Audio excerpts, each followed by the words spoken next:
Goeiedag. Ek praat met jou oor seisoene. In die eerste week het ek met jou gepraat oor die belangrikheid van jou keuse tydens 'n seisoen in jou lewe. Verlede week het ek met jou gepraat oor die belangrikheid om insig en kennis te hê en te weet wat gebeur met jou in seisoene. Vandag wil ek met jou praat oor iets wat ek en jy moet doen tydens ons seisoene.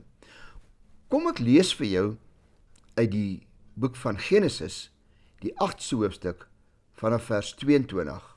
Ons lees dit saam. Solank as die aarde bestaan, solank sal saaityd en oestyd, koue en hitte, winter en somer, dag en nag bly voortbestaan. Elke mens bevind hom iewers in 'n seisoen. As ons net na die seisoene kyk van ons natuur om ons, dan is daar herfs, dis die tyd van aflê, sterwe, doodgaan. Dan is dit winter, dis 'n koue seisoen, dis wanneer ons moet wag. Dan kom die lente, met al die mooi bloeisels en die nuwe lewe wat uitspruit en die belofte van 'n somer. En lente is baie mooi, maar dit nie noodwendig 'n oes wat dit oplewer nie. Ons moet wag vir die somer. Dan kom die reëns en dis wanneer ons kan plant om te oes. Nou is dit belangrik in hierdie seisoene waarin ek en jy ons bevind. Baie van hulle is nie verstaanbaar nie. Baie van hulle het onverwags op ons afgekom. Sommige van die seisoene het jou getref soos 'n brander wat breek oor jou en jy bevind jou in 'n baie ongemaklike situasie en 'n posisie. Maar in hierdie seisoene, ongeag of dit somer, of dit winter, of dit herfs of lente is, of dit in my emosies is, of dit in my geestelike lewe is, of dit in my verhoudingslewe is, of dit by my werksituasie is, of dit in my ideale, my drome is, my studies as 'n student, dit maak nie saak nie. In hierdie seisoen is daar 5 dinge, en daar mag meer wees, wat ek vandag kort na wil kyk, wat ek en jy kan doen of moet doen. Die eerste belangrike ding is, ons moet ons hand in die hand van die Here sit. Sien, 'n ou seentjie wat skool toe gaan, as ek hierdie voorbeeld mag gebruik, as sy ma hom aflaai vir sy eerste dag by skool, is hy nou met sy nuwe skoolklere en hy's braaf en hy het sy tassie en hy het sy toebroodjies in sy tassie en hy stap van sy ma af weg. En as hy so eentjie gestap het, verander die situasie en ewe skielik lyk die geboue groter, die kinders lyk groter, hy lyk baie, en dan kom daar 'n inkrimping in sy hart, want hy het sy ma se hand gelos, of sy pa se, en weggestap. Maar toe ma en pa naby was, en sy hand vasgehou het, toe het hy moed gehad, toe het hy krag gehad, en toe het hy sien hy kans, vir hierdie dag wat voor hom lê. En dit is in my en jou lewe ook so. As ons kan leer, om ons lewe, ons totale lewe, in die hand van die Here te gee, dan sal hierdie seisoen, waarin ek en jy ons nou bevind, vir ons meer draaglik wees. Kom ek lees jou wat sê die woord. In die Evangelie van Johannes, die 10de hoofstuk, dan lees ek daar vanaf vers 27, wat sê, my skape luister na my stem, en ek ken hulle, en hulle volg my, en ek gee hulle die ewige lewe, en hulle sal nooit verlore gaan, tot in ewigheid nie, en niemand sal hulle uit my hand ruk nie. Ek wil net hierby stil staan. Die Here sê, as ons lewe in sy hand is, sal niemand ons uitruk nie. Maar weet jy, daar's baie dinge wat gebeur, die omstandighede, seisoene wat ons probeer uitruk. Stormwinde, baie keer wil ek self my hand uitruk, in my lewe, uit God se hand uit. Want ek is braaf, ek is sterk, ek wil self besluite neem. Maar dit moet ons nooit doen nie. Kom ons leer by die Here Jesus. Hy sê dan verder in vers 29, my Vader wat hulle aan my gegee het, is groter as almal. Niemand kan hulle uit die hand van my Vader ruk nie. Ek en die Vader is 1. Jesus se belofte, dat ons in sy hand is, en niemand sal ons uitdruk nie. Wil jy net vir 'n oomblik, terwyl jy saam met my luister na hierdie boodskap, jou hoof buig, jou oë sluit, dan bid ons hierdie kort gebed saam. Liefdevolle Here Jesus, dankie dat my lewe, my totale bestaan in die hand is. Dankie dat my lewe in die hand is van hom wat is, wat was en wat weer kom. Dankie Here dat my gisters, my vandag en my môre in die hand is en niks en niemand sal my uit die hand uitruk nie. En dankie vir die belofte van ewige lewe. Amen. Die tweede belangrike ding wat ek en jy moet doen wanneer ons in 'n seisoen is, en veral as die seisoen redelik hard is op ons moet ons omring met geestelike mense. Ja, het my reg gehoor, met geestelike mense. Kom ek lees vir jou wat sê die woord vir ons in Kolossense 3 vers 16. Laat die woord van Christus ryklik in julle woon in alle wysheid. Leer en vermaan mekaar met psalms, lofsange en geestelike liedere. En sing in julle hart met dankbaarheid tot die eer van die Here. Ek en jy het mense om ons nodig. Hierdie gedeelte sê ons moet laat die woord ryklik in ons woon. Nou Tabernadei het dit oor die afgelope 3,5 jaar jou letterlik gesmeek, as jy nog nie in 'n selgroep is nie of was nie, om in so 'n groep te kom, waar jy 'n selleier sal hê, wat jou sal leer. Ons het 40 dae in die woord gedoen, begin van die jaar. Ons het uitdagende geloof gedoen. So jy het soveel toerusting gekry deur hoe om te bid en hoe om geloof te lewe, sodat die woord ryklik in jou moet woon en jy in hierdie tyd staande kon bly. Ek voorsien dat na die inperking, wanneer ons kan teruggaan na ons kerkgeboue toe, dat die aanslag van hierdie gemeente gaan verander. Ons gaan geweldig fokus op kleingroep en kleingroepmateriaal, waar ons sterk mense, geestelike mense, om ons vennote gaan sit. Want dis hulle wat ons gaan leer en vermaan. Met psalms, met liedere, maar met die woord, sodat ons sterk kan wees, en nie kinders in die geloof, wat heen en weer geslinger word deur elke seisoen wat by ons verbykom nie. Dis my gebed vir jou, dat jy sal deel wees van die toekomsplanne van Tabernadei, waar ons 'n nuwe generasie gelowiges wat sterk in die woord sal wees, gaan vasmaak en opvoed en loslaat as ware in ons stad, in ons provinsie en in ons land. Die eerste ding is, jy moet jou lewe in die hand van die Here gee, as jy in 'n seisoen is, of dit nou met jou goed of sleg gaan. Tweedens, jy moet jou omring met geestelike mense. Maar die derde ding is, jy moet negatiewe mense en selfsugtige mense en ongelowige mense vermy. Weet, baie keer as ek en jy in 'n krisis is dit snaaks dat ons, en ek sou negatief wees en ek sou swaar kry, dan trek ek 'n klomp negatiewe mense om my. Al die negatiewe ouens, dis soos 'n magneet, hulle kom hier by mekaar. As ek positief is, dan trek ek positiewe mense om my. Maar in my seisoen, hoe hard, hoe koud, hoe kil, hoe wreed hierdie seisoen ook al mag wees, ek en jy moet leer om hierdie mense te vermy. Kom ons kyk wat leer die apostel Paulus vir 'n jong man met die naam van Timoteus. En dan lees ek vir jou in 2 Timoteus 3 vanaf vers 1. En ek lees hierdie volgende woorde.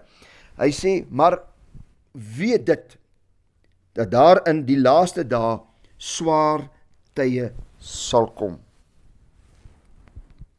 Want die mense sal liefhebbers van hulle self wees.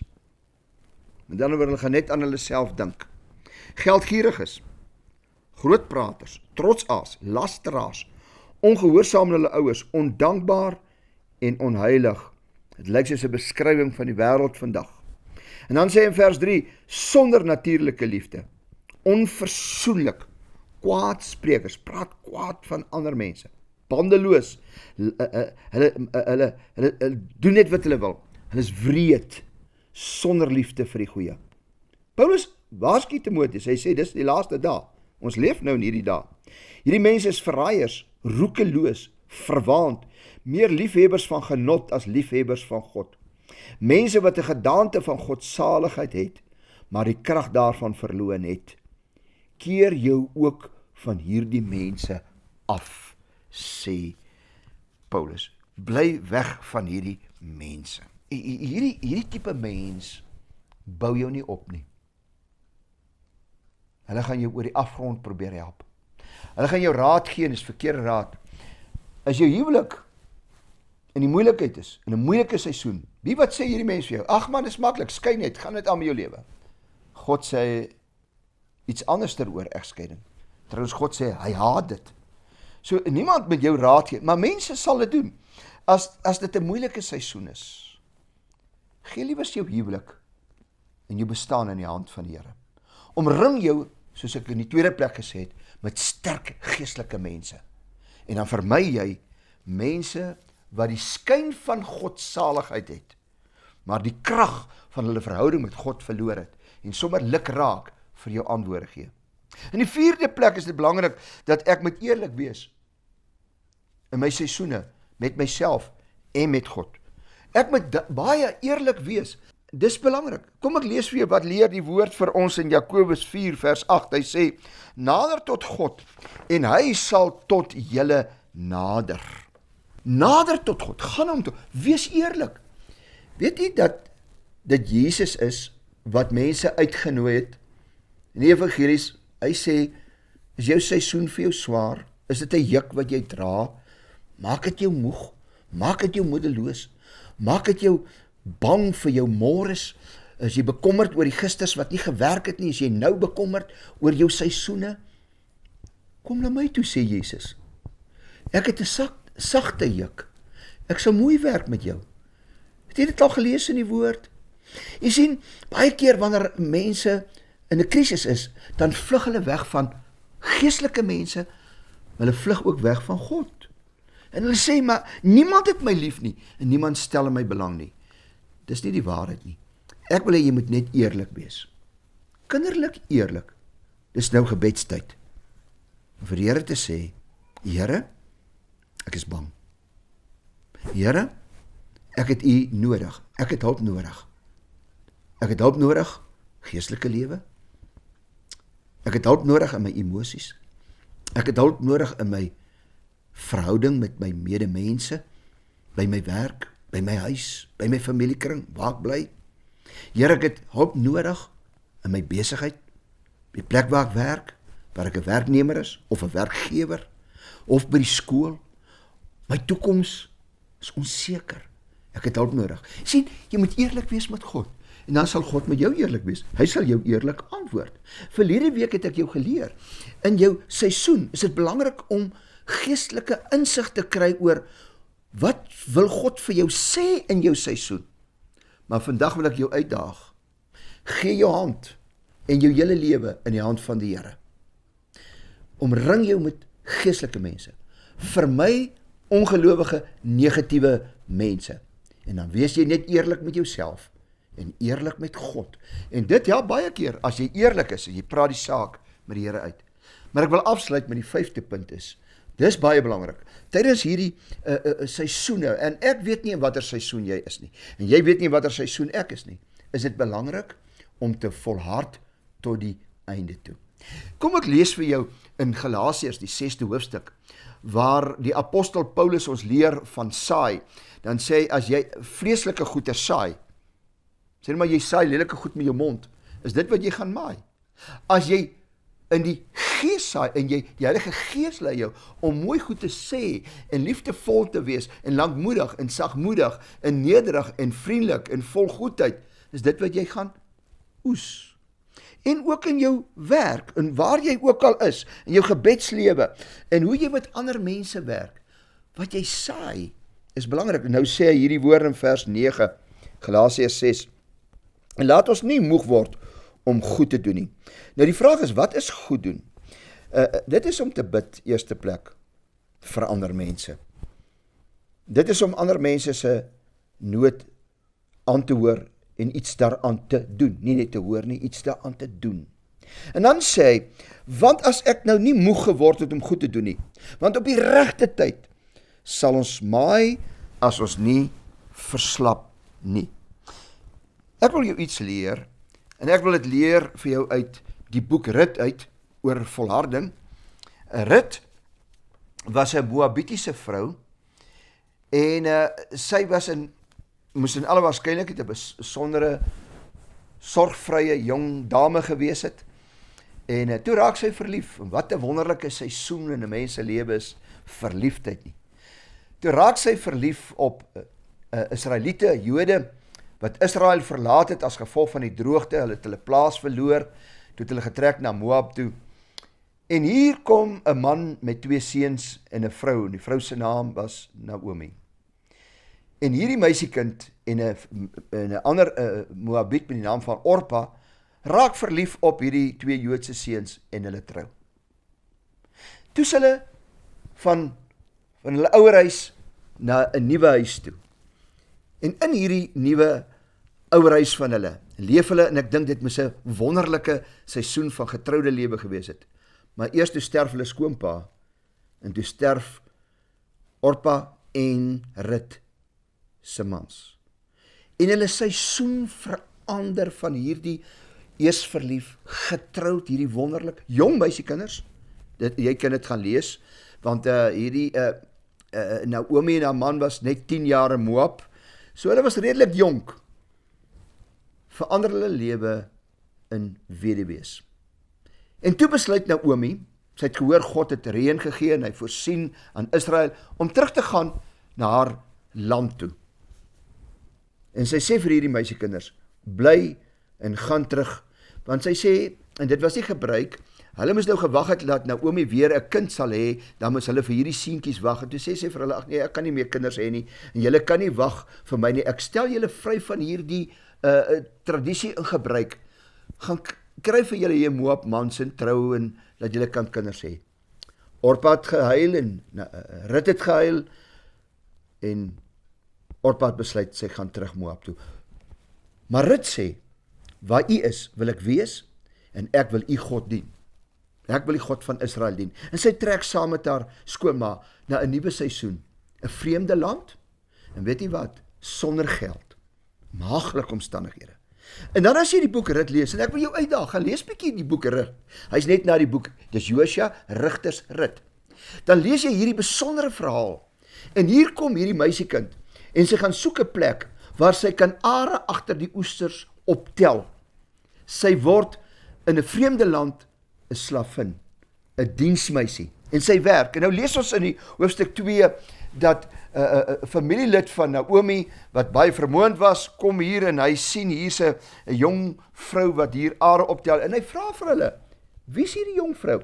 En hulle sê, dit is Naomi se skoondogter, die Moabiet. Maar dan sê hulle iets besonders. Vandat sy vanmôre hier gekom het en are opgetel het, het sy eintlik nog nie gerus nie.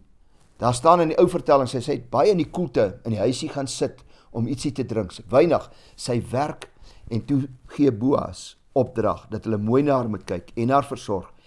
En uiteindelik werk sy as 'n slavin op haar skoonpa en haar oorlede man se eie erfgrond. Haar seisoen het verander. Sy het uiteindelik alles verloor. Maar sy volhard en sy werk, en sy saam met haar skoonma, en toe haar skoonma sê, gaan terug na Moab toe en gaan dien jou gode, toe sê sy, nee, ek wil die groot God, die Jahwe, die God van Israel, wil ek dien. En hierdie meisiekind volhard, en die einde van hierdie verhaal eindig so mooi, waar Rut uiteindelik die vrou word van Boas, en weer die eienares van die grond wat hulle verloor het. En uit hierdie huwelik is Dawid se oupa Obed gebore. Ek wil jou vandag aanmoedig, gee jou lewe in die hand van die Here. Omring jou met geestelike mense. En as jy nog nie hierdie kursusse gedoen het wat Tabernacle vir jou bied nie, gaan kry een, kontak 'n pastoor, sorg dat jy dit kry. Leer hoe om te bid, leer hoe om geloof te leef. Derdens, vermy negatiewe en ongelowige mense. Vierdens, wees eerlik met jouself en met God. Vyftens, volhard soos 'n rit tot die volleinde toe. Want uiteindelik as jy volhard, kom daar weer somer. Daar kom weer oeste. Daar kom 'n verandering. Daar kom weer lengte in jou lewe. Kan ek jou vra? Sal jy saam met my bid en vir die Here vandag eerlik jou totale lewe in sy hand oorgee? Kosbare Here Jesus, ek en elke luisteraar wil ons lewe in die hand gee. Here, ons gaan soek na mense wat geestelik is, wat ons kan vermaan, as ons vermaning nodig het, wat ons kan leer, sodat u woord ryklik in ons kan woon. Ons gaan doelbewus, mense as hulle begin negatief om ons praat, sê nee, ek wil nie luister na jou negatiewe stories nie. As jy my nie die woord uit, die mooi van God kan vertel nie, moenie my lewe kom verseer nie. En dan wil ons eerlik wees met u. Ons wil vir u sê, Here, ons het hulp nodig. Maar mense om ons het ook hulp nodig. En ons dankie dat u 'n goeie God is, wat beloof dat u 'n sagte juk op ons sal sit. En dan leer ons uit die lewe van Rut. Sy het volhard. Sy het, toe haar man oorlede is, het sy nie moed opgegee nie. Sy het saam met haar skoonma getrek. Sy was selfs 'n slavin, eintlik die werk van 'n slavin gedoen, totdat sy uiteindelik vereer is, omdat sy die God van Israel aanbid het. En ons aanbid u. En Here, net soos wat winter koud en onaangenaam vir baie mense is, in wagtyd is, in herfs 'n tyd van afsterwe is, so kom die lente, so kom die somers, en ek vertrou dat ons lewens binnekort weer lente en somer sal beleef, nie net in die natuur waar September maand op pad is nie, maar ook in ons geestelike lewe, ook in ons emosies, ook in ons verhoudings, ook in ons, Here, ons bestaan, ons totale bestaan, dat ons net weet, God bring weer bloeisels in ons lewe. Die Heilige Gees, wat so goddelik en kosbaar in ons lewe werk, gaan ons lewens kom help verander, want u o Gees van God is hier om ons te help. U is nie hier om namens ons te doen nie. U is ons helper, ons moet doen, ons moet ons lewe oorgee, ons moet ons omring met gelowige mense, u sal ons help. En ek dank en ek eer u daarvoor. Seën elke hoorder en luisteraar, is my gebed in Jesus ewige, magtige naam. Amen.